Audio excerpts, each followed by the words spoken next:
In this video, we're going to find the perimeter of shapes, and then we're going to use perimeter to calculate missing values within a shape.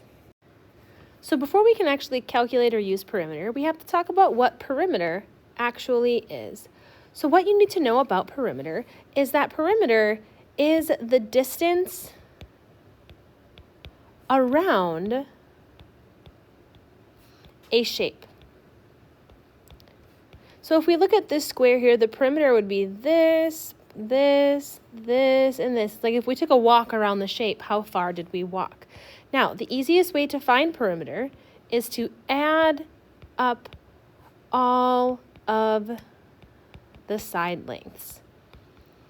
So, for example, if we look at this here, if this was 3, 5, 3, and 5, we would add 3 plus 5, which is 8, plus 3, which is 11, plus 5 more, which is 16, and our perimeter would be 16, because that is the distance around the shape.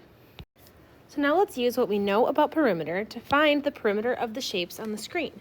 So remember that perimeter is the distance around a shape. So what we're going to do is we're going to add together all of the numbers around a shape to find its perimeter. So here we'd take 4 plus 5 plus 4 plus 5, and we would end up with a perimeter that is equal to 18.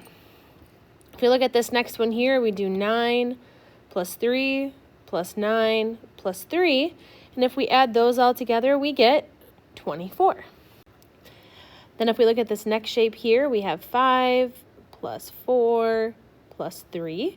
If we add those together, we get a perimeter of 12. We take 10 plus 2 plus 10 plus 2. That gives us a perimeter of 24. And then finally, we have 7 plus 4 plus 9 plus 4, which, if we add those together, also gives us a perimeter of 24. So you can see that no matter what type of shape we have, calculating perimeter is the same. We just add up the different side lengths, and that's going to equal our perimeter. So now let's use our knowledge of perimeter to find missing values within a shape. So here, while I know this answer looks obvious to some of you, I want to actually show you how we can calculate it using an equation, just in case we encounter a problem where the side length isn't as obvious. So here it says the perimeter of the shape is 50 feet. So I'm going to write a perimeter equation and fill in everything that I see. So remember, perimeter is calculated by adding all of the side lengths together. So our perimeter here, they're telling us, is 50 feet. So I'm going to fill that into my equation. And then I'm going to add up all the side lengths, but instead of actually adding them this time and just figuring out mentally what it is, I'm actually going to write it down. So I have 20 plus 5 plus x plus 5. So I have now created an equation out of my perimeter situation. And what I can do now is I can use my equation solving techniques to actually find what x is going to be. So when I look on this right-hand side of the equation, I find that I have quite a few like terms that can be combined together. So I can take 20 plus 5, and all of those add together to be 30. So I have 30 plus x on the right-hand side of my equation and equals 50 on the left. Now, to solve this equation, I simply need to get x alone. Because I want to get rid of that 30, I'm going to subtract 30 from each side. Doing so causes those to undo each other and leaves us with 20 over here. So what that's telling me is that my perimeter, if I wanted to have a perimeter of 50, and remember it was 50 feet to start off with, if I wanted to have a perimeter of 50 feet, then this x value here is going to have to equal 20 feet in order for that perimeter value to be true. So let's take a look at a second example here. So this one looks a little more complicated because we have two side lengths with a value that we don't know.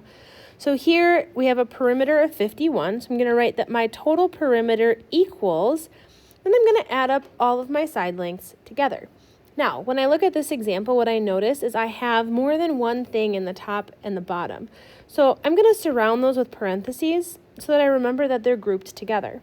So here we have x plus 11, that's my first side length, plus 8, plus x plus 14, plus 6. Now, we need to get rid of those parentheses, and remember there's ones in front of those parentheses if there's not a number there. So this becomes 51 equals x plus 11 plus 8 plus x plus 14 plus 6. So this equation is a little bit more complex than the last one just because there's a little bit more going on here with multiple side lengths that we do not know.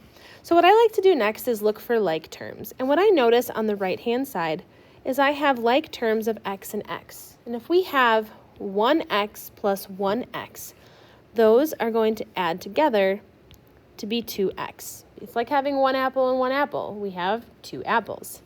Now, beyond that, we can add together the 11, the 8, the 14, and the 6. Because those are all alike terms as well. So if we take 11 plus 8 plus 14 plus 6, we end up with 39. So just by consolidating down and combining like terms, our equation looks a lot easier to deal with. And now we can actually solve this equation. So we start by subtracting 39 on each side. So we have 12 is equal to 2x. We divide each side by 2, and we find that x is equal to 6 feet. All right, final example here, and this one is kind of a doozy. So here we have perimeter is 160 inches. We're going to write 160 equals, and then I'm going to add all these side lengths together. So we have 6x plus 5x, so that's taking care of the first 2 side lengths. Plus, I have 4x plus 2 grouped together, plus 4x plus 8 grouped together, plus x plus 10 all grouped together. Now, because these parentheses don't have a number in front of them, they all have ones, which means when you distribute those ones, they don't really change the equation all that much. Really, this matters more when we have something in front of those parentheses. So here this becomes 4x plus 2, this becomes 4x plus 8, and this becomes x plus 10. Now, in order to solve this equation, we need to combine some like terms to make this easier to look at. So what I notice is I have 1, 2, 3, 4, 5 items that contain an x. So I have 6x, 5x, 4x, 4x, and 1x. So I can combine all of those together by taking 6 plus 5 plus 4 plus 4 plus 1, and I find that that gives me a total of 20x. Now, I have a couple of additional like terms to add together. So I have 2, 8, and 10, and those also add together to be 20. So now I'm ready to solve. I start by subtracting 20 on each side. Those cancel out. We're left with 140 is equal to 20x. Divide both sides by 20, and x is equal to 7. And if we look back at the original problem, the perimeter was in inches, so x is equal to 7 inches. So we could then use that to find all of the missing values here on the sides of this 5-sided shape.